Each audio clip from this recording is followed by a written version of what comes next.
morning and good day sa inyo lahat mga brother. This is your man Yonax TV here. So papakita ko sa inyo mga brother yung napakagandang pickup natin at Navara V Auto with turbo diesel 2.5 liters.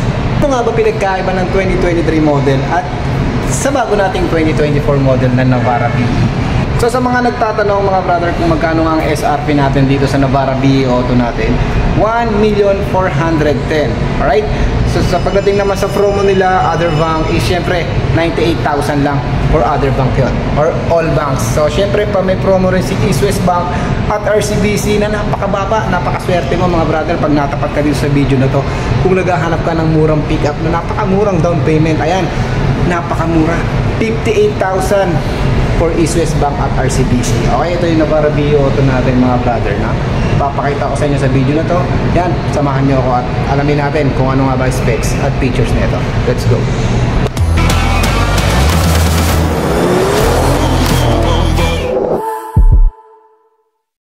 Alright mga brother, no? So ito na yung ating Navara V Auto. Ayan, Navara V Auto 2.5 liters with turbo diesel. Alright, so napakaganda yan. Pakita ko sa inyo. I-walk around muna natin mga brother yung itsura ng Navara VE natin. Ayan, yung mid variant by 4x2 Navara VE. Ayan, ang ganda.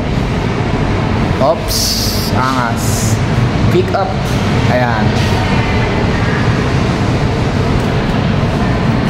Alright, so ayan, pakita ko sa inyo dito sa bandang harapan. Wow, panalo.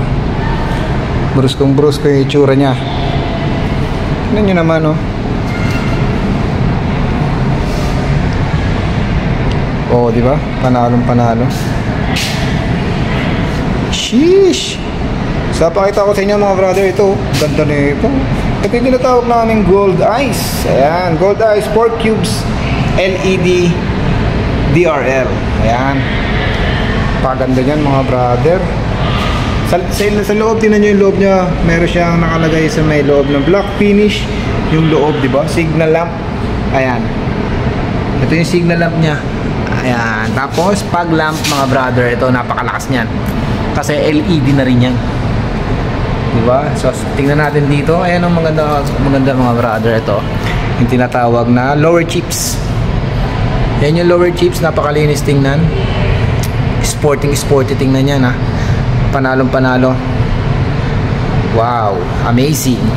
Pagdating sa gulong mga brother, mayroon siyang sukat na 255 by 65 by 17. Siyempre, brand ng gulong is Dunlop. Panalong panalo. Dito naman sa ground clearance mga brother, yung ground clearance naman niya is 220 millimeter. Ayan, pagdating sa baha, safe ka na kasi mataas na talaga yan. Alright, so ito naman, pakita naman natin dito sa may bandang side mirror. Meron din siya ritong naka-design na signal light na. Ganda ng design nyo. Dito, chrome yung kanyang, ayan, yung handle door nya. Naka-chrome na. Ito. Kagandahan niya dito, may susian ka dito. If ever na malobat ka, dito mo na lang siya bubuksan. Sa likod ng pickup, ito. Kung mapapansin nyo, ayan, wala pa siyang nakalagay na bedliner, pero may pre po yan. If ever na magbabang financing kayo, pre na po yan bedliner natin with kalibre na nakalagay na sticker. Napakaangas. Tapos dito mga brother yung ating, ayan, fuel na nilalagay yung ating diesel. Diba? Panalo. See? Diba? Sa angas ng likod mga brother, oh, kung makikita nyo yung sa taillight nya, naka-valve pa siya sa taillight nya. Chrome yung kanyang handle dito sa likod with lock. Tapos nandito yung ating rear camera. Ayan, makikita nyo rito naka black finish. Ang ganda na itsura nya. Tapos makikita nyo yung Navara na nakalagay dito, nakaukit na Navara with VE logo. Ayan. Yung itsura ng bumper, Sporting itsura niyan. So dito sa taas, makikita nyo sa taas is yung ating bagong 2024 na sharpen antenna na siya. Ayan. Dati kasi hindi ganyan yan. Ngayon sharpen antenna na nakalagay. Amazing! Alright, so pasok tayo sa loob. Pakita ko nga sa inyo. Yan, pagdating dito mga brother, manual pa yung kanyang para sa upuan natin for adjusting. Ayan, manual siya mga brother. Tapos sa steering wheel natin or sa manubela natin, ito, panalo. Ito naman talaga yung pinaka-the best sa lahat talaga dito. Sporty tingnan. So yung nabago naman natin dito sa yung nabago sa dashboard niya, ito. So dati kasi ayaw talaga ng mga tumitingin dito sa Navara VE namin is yung ganito daw. So ngayon ito na, yung hiling nyo, tinupad na. Napakaganda na, ang linis na tingnan. Ito, yung ating dashboard. Okay, sa upuan mga brother, ito fabric yung kanyang upuan, napakaganda. Hindi siya leather, pero yung design panalo. Yan.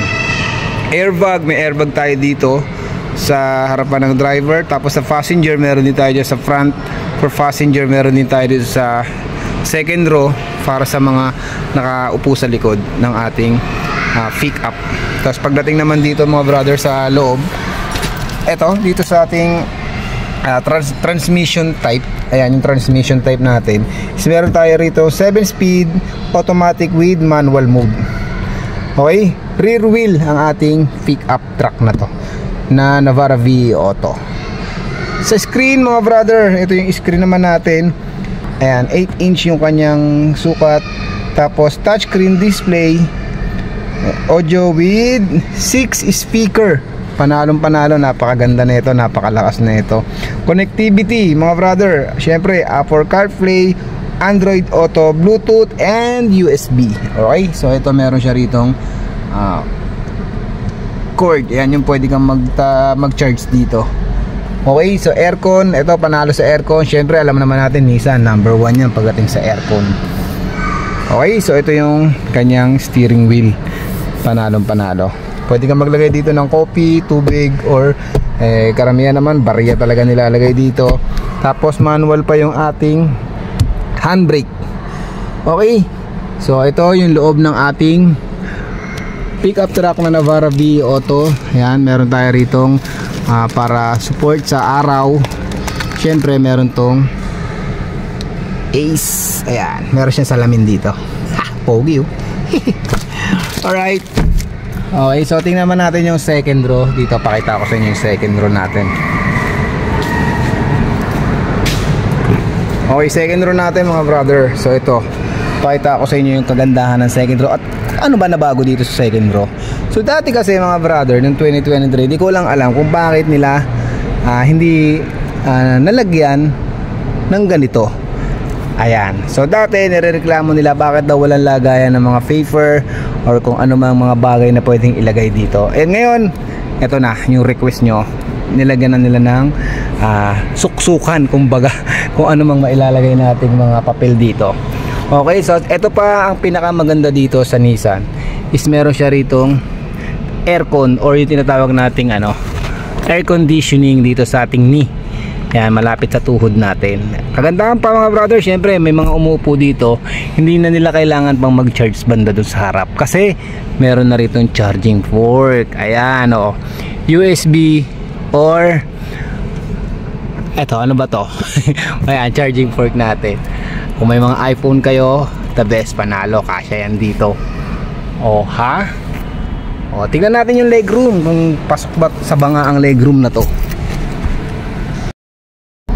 Alright mga brother, so sa legroom, kita nyo naman napakaluwag. Halos isang dangkal pa ang lawak neto. Oh, ang height ko is 5'7". So ito, ganito kaluwag ang legroom niya. Di ba? Panalo to.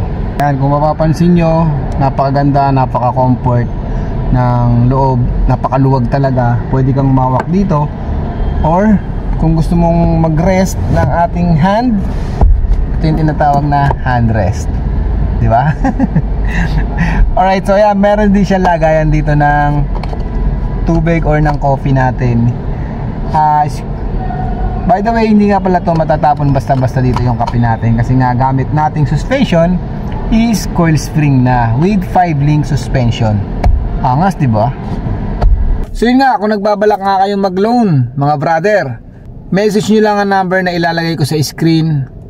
Ayan, or tawagan nyo ako sa number na yan. Viber ready po yan. Hanapin nyo lang po ako. Nonito Gocoyo Jr., Nissan Marketing Professional ng Nissan Las Piñas. So kung gusto nyo pumunta sa showroom namin, nandito kami sa Nissan Las Piñas, dito sa may Robinson Las Piñas. Or pumunta kayo sa showroom namin dito sa Alabang, dito sa may tapat lang kami ng SNR sa Westgate, Alabang. Ayan.